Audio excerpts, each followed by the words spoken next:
سلام خواتاتي، كي دايرين؟ بخير. نتمنى من الله يلقاكم هذا الفيديو في احسن الاحوال وبصحه جيده ان شاء الله. وشكرا لكم بزاف، شكرا على المتابعه، شكرا لكم بزاف. واليوم ان شاء الله غادي نشارك معكم واحد الكيكه كتجي رائعه، كتجي زوينه ما شاء الله بالليمون الحامض. ندوزو ان شاء الله للمقادير. طريقه التحضير: عندي هنا 3 البيضات، ساشيه ديال الفاني من وزن 7 غرام، وجوج خمارات، وبالغرام غتلقاوهم في صندوق الوصف. عندي كاس ديال السكر سنيده، اي كاس تعبروا به. عندي كاس ديال عصير ليمون، عندي كاس لاروب ديال الزيت، عندي نص كاس ديال فوق من نص شويه ديال عصير الحامض، جوج حامضات عصرتهم. عندي هنا قشور الحامض وقشور الليمون محكوكين. عندي هنا 2 كيسان ديال الدقيق، دقيق يكون نوعيه ممتازه خاص بالحلويات. ندوز ان شاء الله نطحنوهم في الخلاط.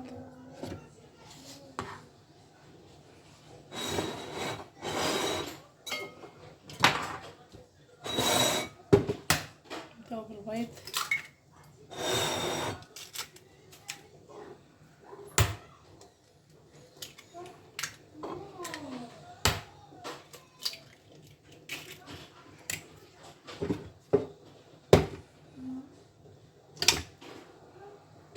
الا كان عندكم البيض صغير تقدروا ديروا 4، والا كان كبير ديروا 3. نضيف الفاني، نضيف الكاس ديال السكر،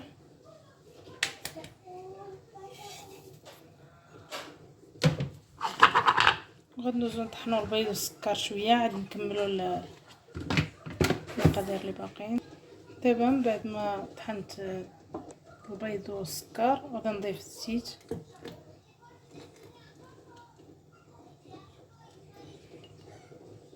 غادي نضيف الكاس ديال الليمون، نخلطوا الكل مزيان. دابا خواتاتي من بعد ما طحنا الخليط ديالنا كيطحن مزيان، غادي نضيفوه في شي بول هكا.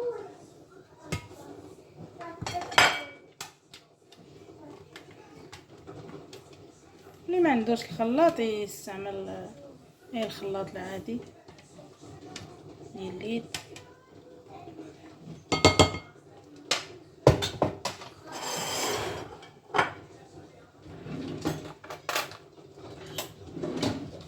دابا نضيفو شويه ديال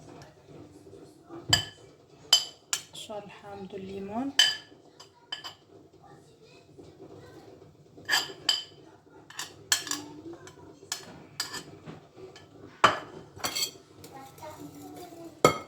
ندوزو نضيفو الطحين،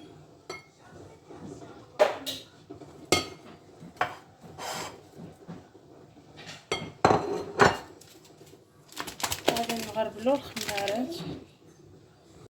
دابا غندوز نغربل الخمارات 2.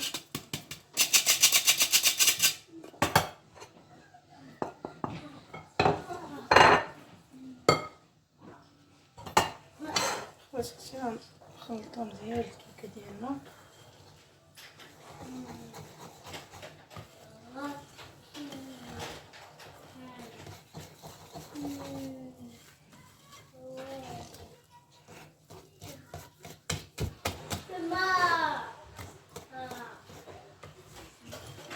الدقيق راه كيبقى على حسب النوعيه ديال الدقيق، كاين الدقيق اللي تيشرب، كاين الدقيق اللي ما تيشربش.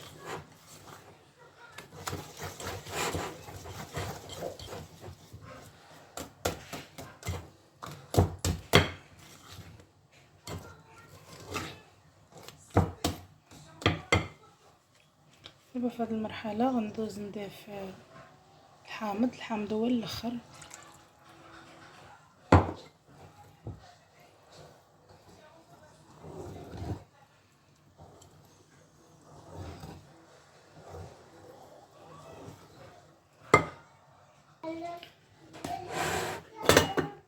دابا خواتاتي بعد ما طربات الكيكه ديالنا كتكون خفيفه على هذا الشكل، ندوزو باش نوجدو المول. نحتاج الزبده،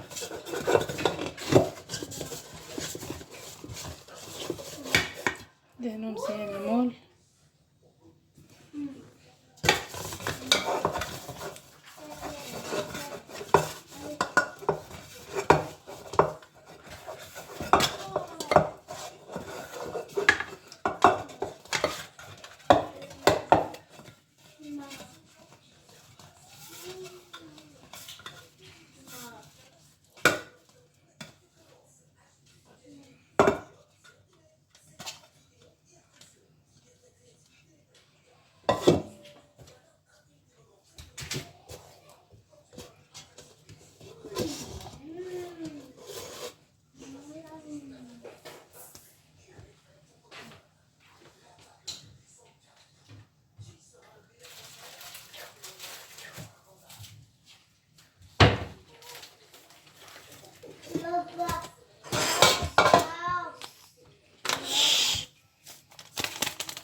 دابا خواتاتي على هاد الشور الحامض والليمون اللي بقاو غادي نضيف عليهم ساشيه ديال الفاني،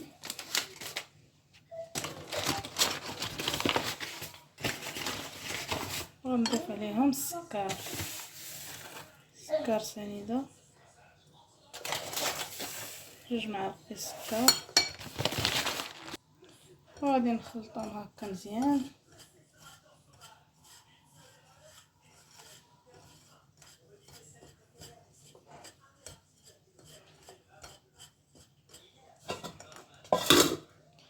ملي غنرشو به من المول راه كيجي ما شاء الله، كتجي واحد القماشه فيه، كتجي فيه نكهه الليمون.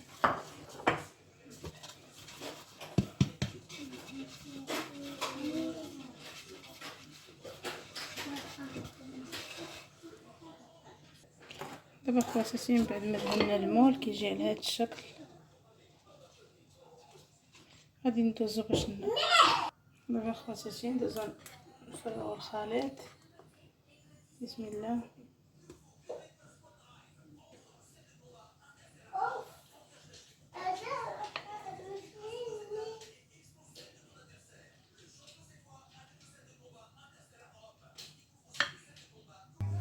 دابا خواتاتي من بعد ما فرغت الخليط ديالي كامل غندخل الكيكه ديالي الفران،